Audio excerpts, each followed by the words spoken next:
آمن الرسول بما أنزل إليه من ربه والمؤمنون.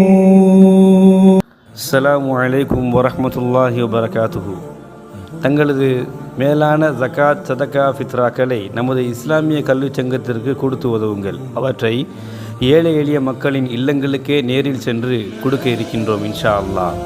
கீழ்கண்ட எண்களை தொடர்பு கொண்டால் நமது சங்கத்தின் நிர்வாகிகள் தங்களது இல்லம் தேடி வந்து கனிவுடன் பெற்றுக்கொள்வார்கள். அஸ்ஸலாமு அலைக்கும் வரஹ்மத்துல்லாஹி வபரகாத்துஹு.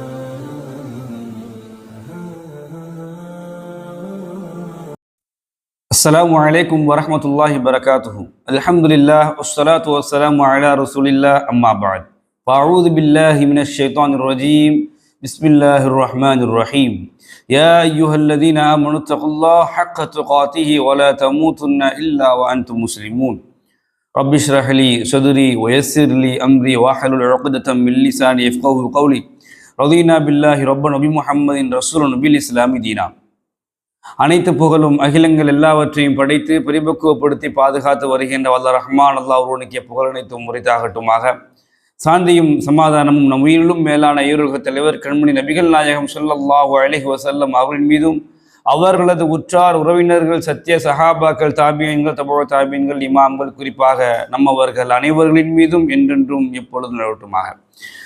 அன்புக்கினிய எல்லாம் வல்ல அல்லாஹ்வின் நல்லடியார்களே, அல்லாஹ்வுடைய மாபெரும் கிருபையால் புனிதமான இந்த ரமலானுடைய மாதத்திலே நல்ல பல அமல்களில் ஈடுபட்டு கொண்டிருக்கக்கூடிய இந்த தருணத்திலே நமது இஸ்லாமிய கல்வி சங்கத்தின் சார்பாக தொடர் பயான் நிகழ்ச்சியில் இந்த யூடியூப் வலைதளத்தின் மூலமாக தங்களை சந்திப்பதில் மிக்க மகிழ்ச்சி அடைகின்றோம். அல்ஹம்துலில்லாஹ். அன்பிற்கினிய எல்லாம் வல்ல அல்லாஹ்வின் நல்லடியார்களே, முன்னொரு காலத்தில் என்ற பொது தலைப்பிலே 17வது தொடரிலே இந்த தொடருக்கான தலைப்பு மூசா அலைஹி ஸலாத்து வஸ்ஸலாம் அவர்களும் மலக்குல் மௌத்தும் என்ற அந்த தலைப்பில் இன்ஷா அல்லாஹ் பார்க்க இருக்கிறோம். இன்றைய தொடரிலே இந்த தலைப்பினுடைய மிக முக்கியமான ஒரு சில நோக்கங்களும் அமைந்திருக்கிறது. அதை நாம் இன்ஷா அல்லாஹ் செய்தியின் தொடராக பார்ப்போம். நபி ஸல்லல்லாஹு அலைஹி வஸல்லம் அவங்க சொல்லக்கூடிய செய்தி, உயிரை கைப்பற்றக்கூடிய மலக்குல் மௌத் என்ன பண்றார் அப்படின்னு சொன்னா, மூசா அலைஹி ஸலாத்து வஸ்ஸலாம் அவங்கள்ட்ட வர்றாங்க. வரும்போது திடீர்னு வந்து நான் உன் உயிரை கைப்பற்ற போறேன் அப்படின்னு சொன்ன உடனே பலான்னு ஒரு அடி. யாருக்கு? மலக்குல் மௌத்துக்கு. இதை சொல்ல இன்னொரு விஷயம் இருக்குது இன்ஷா அல்லாஹ், நான் தொடர்ந்து சொல்றேன். அப்போ கண்ணில் அடி பலமா, உங்களுக்கு கண் வந்து வலி ஏற்படுற அளவுக்கு என்ன பண்றாங்க, அடிச்சிடுறாங்க.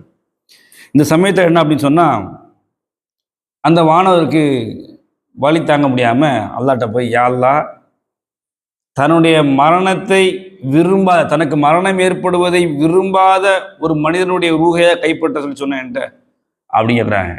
அப்போ இந்த மாதிரி அடிச்சிட்டாரு அப்படின்னு சொல்லவும் என்ன பண்ணுறான் அப்படின்னு சொன்னால், அல்லாஹ் தஆலா அவங்களுக்கு அதை சீராக்குறான். அந்த கண் பிரச்சனையை சரி பண்ணுறான் அல்லாஹ். சரி பண்ணிட்டு, அப்படியா, அப்படின்னா நீ என்ன செய், போய் சொல்லு, அந்த மாட்டினுடைய அந்த இதில் உடம்புல கையை வைக்க சொல்கிறாங்க. வச்சு அது எந்த அளவுக்கு அந்த கைக்கு உட்பட்ட இடங்களில் முடி ரேகை இருக்குதோ அது அந்த ஆண்டு வரைக்கும் ஒரு வாழலாம் அப்படின்னு சொல்லிடுறாங்க. உடனே மலக்குல் மௌத் திரும்ப வராரு. வந்து இந்த மாதிரி அல்லாஹுடைய கட்டளைக்கு நீங்கள் தான் நான் அவங்க உருவை கைப்பற்று வந்துக்கிறேன் அந்த அடிப்படையில் சொல்லிட்டு என்ன சொல்கிறாங்க அப்படின்னு சொன்னால், நீங்கள் மாட்டினுடைய அந்த இதில் கையை வைக்கணும், அது எத்தனை முடி உங்களுடைய கைக்குள்ளடங்கியது வருதோ அத்தனை வருடங்கள் நீ வாழலாம் அப்படின்னு சொல்கிறாங்க. இப்படி சொன்ன உடனே மூசா அலைஹிஸ்ஸலாம் அவங்க என்ன பண்ணுறாங்க அப்படின்னு சொன்னால், சூழ்நிலையை புரிந்து கொண்டாங்க. மலக்குல் மௌத் தான் தெரிஞ்சு கொள்கிறாங்க. அதுக்கு பிறகு என்ன பண்ணுறாங்க அப்படின்னு சொன்னால், அப்போ அதுக்கு பிறகு அப்படிறாங்க. அந்த உதாரணமாக ஒரு 100 முடி இருந்துச்சுங்களேன், இந்த 100 முடிக்கு அப்புறம் அப்படின்ட்டா மௌத்து தான், மரணம் தான் வரும் அப்படின்னு சொல்கிறாங்க. அப்புறம் எதுக்கு அவ்வளோ தள்ளி போட்டுக்கிட்டு அப்படின்னு சொல்லிட்டு என்ன பண்ணுறாங்க அப்படின்னு சொன்னால், புனிதமான பைத்துல் முகத்தஸிலிருந்து கல்லெறிகிற தூரம் இருக்கா இல்லையா, அந்த தூரம் வரை உள்ள அந்த இடத்தில் என்னுடைய ரூஹை என்ன செய்யணும், என்னுடைய மரணம் ஏற்படணும் அப்படின்னு சொல்லக்கூடிய செய்தியை பார்க்குறோம். அதே மாதிரி அவங்களோட என்ன செய்யப்படுது, இது நிறைவேற்றப்படுகிறது. அதே சமயத்தில் இதை பற்றி ஒரு செய்தியாக நான் சொல்லியிருந்தேன் இல்லையா, நபி ஸல்லல்லாஹு அலைஹி வஸல்லம் அவங்க என்ன சொல்கிறாங்க அப்படின்னு சொன்னால், இதை பற்றி சொல்லும்போது, இந்நேரம் அந்த இடத்தில் நான் அங்கு இருந்திருந்தால் அவருடைய மன்னரை உங்களுக்கு நான் காண்பித்திருப்பேன் என்று நபி ஸல்லல்லாஹு அலைஹி வஸல்லம் அவங்க சொல்லக்கூடிய செய்தியை பார்க்குறோம். இப்போ எந்த அளவுக்கு நபி ஸல்லல்லாஹு அலைஹி வஸல்லம் உங்களுக்கு அந்த அறிவிப்புகள் வருதுங்கிறத நம்ம இதிலையும் தெரிஞ்சுக்க முடியும். அதே சமயத்தில் இதில் சின்ன ஒரு கான்ட்ரவர்சி இருக்குது. என்ன அப்படின்னு சொன்னால், அது எப்படி ஒரு நபி மரணத்தை விரும்பாதவராக இருக்க முடியும்? அதே சமயத்தில் ஒரு வானவரை எப்படி ஒரு நபி அடிக்க முடியும் அப்படின்னு சொல்லிட்டு இப்படியான சில கோமளித்தனமான கேள்விகள்லாம் நமக்கு தோணும். அன்பார்ந்த சகோதர சகோதரிகளே, ஒரு ஹதீஸை அதுவும் ஒரு வரலாறாக பதிவு செய்யப்பட்ட தெளிவான ஆதாரம் மிகுந்த ஒரு ஹதீஸாக இருக்கும் பொழுது அங்கே நாம் புத்தியை பயன்படுத்தக்கூடாது. ஏன்னா மனிதனோட புத்தி கேடுகட்ட புத்தி, அது எப்போ எப்படி வேண்டாலும் மாறும். மனோயிச்சைக்கு உட்பட்டது தானே. இல்மு தான் அதை என்ன செய்யுது, அதை தனித்துவப்படுத்துது, பக்குவப்படுத்துது, பண்படுத்துறது எல்லாமே எதை வச்சு தான்? மார்க்க அறிவு தான். மார்க்கம் சார்ந்து அந்த அறிவு என்பது, சிந்தனை என்பது இருக்குமானால் அங்கே பிரச்சனை வராது.